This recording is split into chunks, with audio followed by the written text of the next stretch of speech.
Hey guys, it's Lucy here from Teach for All. I'm super excited that you're all coming together in London in a couple of months. It feels like it's going to be so soon. It's going to be great for us all to meet one another and to learn and find out more about what each other are doing around the network to support alumni entrepreneurs. But before we come together, there's some preparation activities which I'd really appreciate if you could do. And here is some guidance on one of them. So before I start, I am really excited to show you the directory that I've been working on with colleagues for the last couple of months, and then to ask for your help in making it work. So here is the directory, and it is a directory of, or it wants to be, a directory of all the alumni entrepreneurs from the Teach for All network. And the reason that we're making this directory is because it's the number one thing that alumni entrepreneurs are asking me for. They want to be able to find out who is doing what around the Teach for All network so they can connect with them and learn from them and possibly even work together and collaborate and scale their innovations.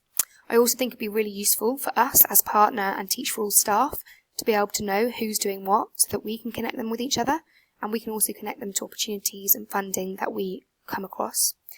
And finally, I'd love to be able to share this directory with potential funders. So I've been approached a couple of times now by different organisations looking to fund early stage education startups. And I can tell them about the entrepreneurs that I know about, but that's it. And it would be great to be able to send them a comprehensive directory of all of our entrepreneurs that they can then have a look through based on their own needs and interests, and figure out who they might want to support. So we have created this directory, which I'm just going to show you now. Here you can see that there are 39 organisations, alumni-led organisations, that I've entered into this directory. Here they all are. Okay, and I'm going to walk you through it. So I'm going to work with Enabling Enterprise here at the bottom. And so in the first column is the name of the social enterprise, the social innovation. It's called Enabling Enterprise. In the second column, you can see that the alumni entrepreneur, his name is Tom Ravenscroft. In the third column, this column shows you what kind of problem Enabling Enterprise or the social innovation is trying to solve. So Enabling Enterprise here is interested in developing character and social emotional skills. It's also to do with careers, employability, work experience and work readiness. And it's also looking at independence and personal agency in young people. In the fourth column, it's around the solution. So this solution is to do with internships and real-world experiences. It's also a programme for schools that takes place during the curriculum. It's a resource for schools that's directly related to learning, and it involves working with businesses. In the fifth column, you can see that Tom Ravenscroft is an alum of Teach First. In this column, you can see a short summary of Enabling Enterprise. So it says, the mission is to equip young people with the skills, experiences and aspirations they need to succeed in life.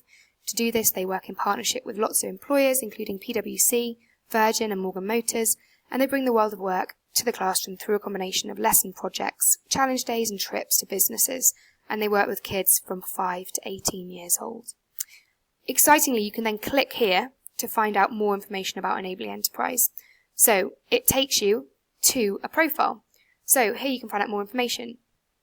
We've done these ones already, but it tells you that Tom Ravenscroft is an alum of the 2007 Teach First cohort. It tells you about the growth stage, so it tells you that Enabling Enterprise has stabilised at scale and is operating profitably.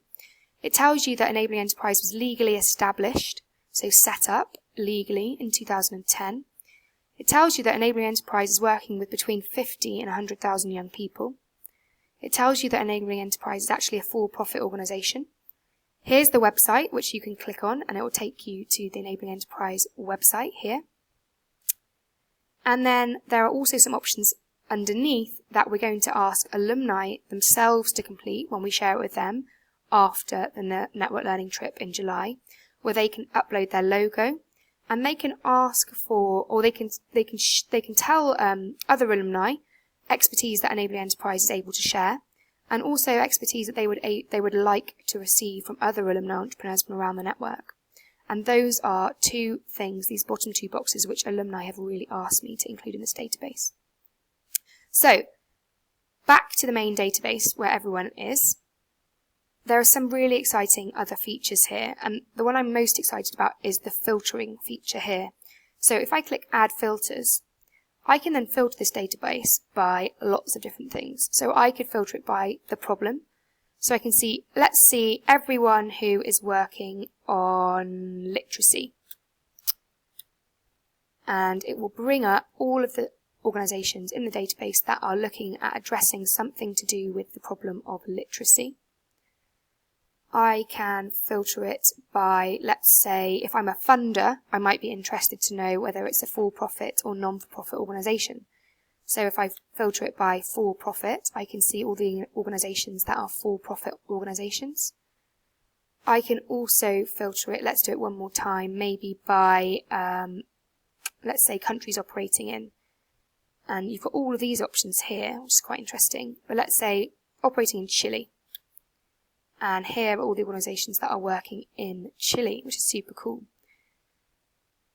So that's a bit about the database. And what I'd love you guys to do is to populate it for me. So to do this, there are a few things I would recommend that you do. First of all, filter it by your organisation, your Teach for All partner. So let's say you are Enseña Chile. Let's filter it by Enseña Chile, and you can see, actually, there are some organisations in here that I have already put in for you, because I know about them.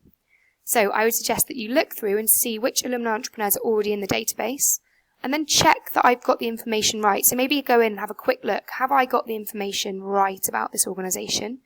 Are you able to quickly add any other information that I haven't included? Once you've gone through and filtered it by your Teach for All partner organisation, you'll then know which alumni you need to add to the database. So to do this, you click Add Alumni Innovation, and it takes you here. So I'm going to model this with Maths Pathway. So Maths Pathway is the name of the organisation. This organisation was set up by two people. Their names are Richard Wilson,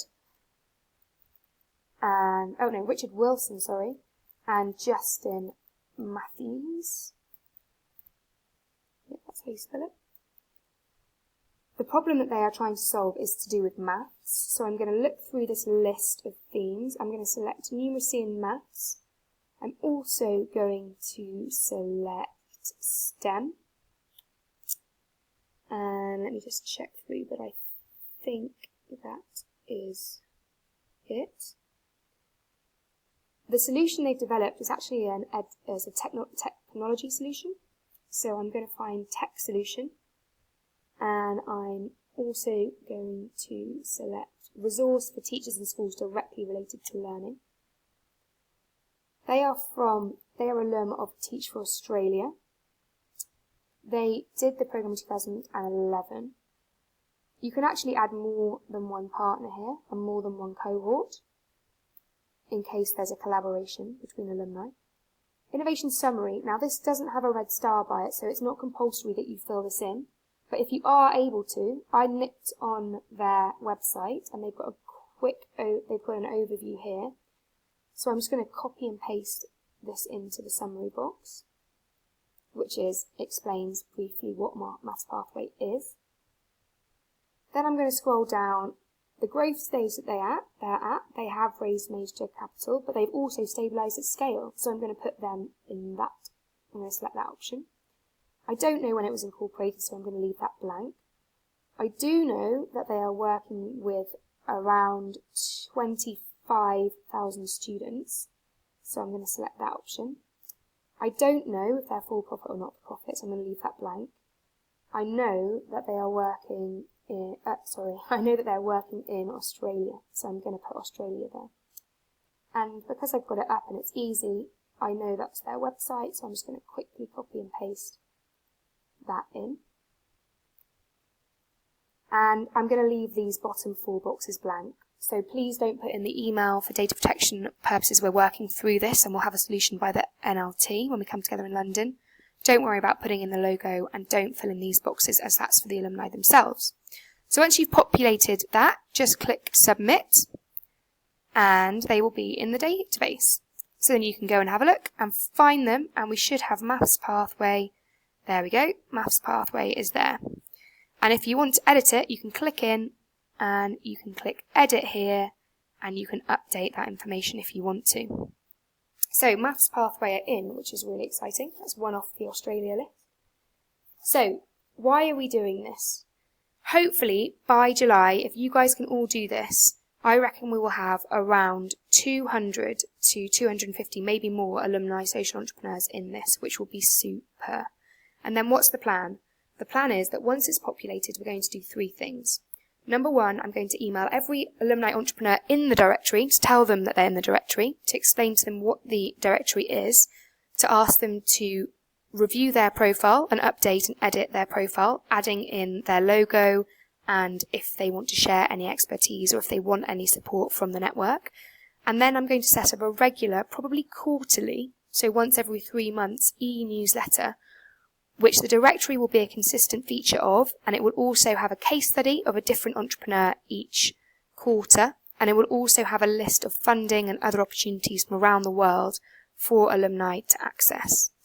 Secondly, I'm going to email the directory to all of the Teach for All CEOs and the heads of alumni so that you guys have it, so that we can all access it, we can connect alumni to one another, and this will be particularly helpful for alumni who are interested in starting social innovations, so they can see what else is out there, and also for alumni who are already social entrepreneurs to connect with similar entrepreneurs who are doing similar things to learn from each other.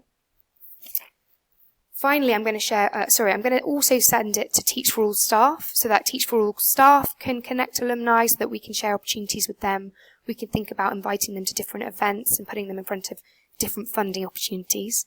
And I'm also then going to be able to share it with funders who approach asking us to support or telling us that they'd like to support our education startups.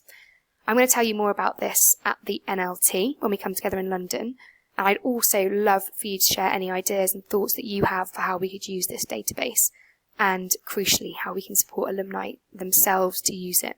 So it is really, really important that you do complete this pre-work before coming together in July. And I really, really appreciate all of your support to do this. Though it might take some time, I think the potential of this database is absolutely huge. And I think actually in the long run, we're going to save ourselves time here. As we have less to do to connect alumni manually, we'll be able to send them to this directory.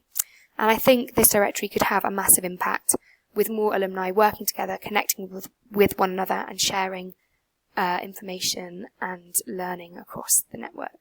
So thanks in advance, guys. I really appreciate all your help.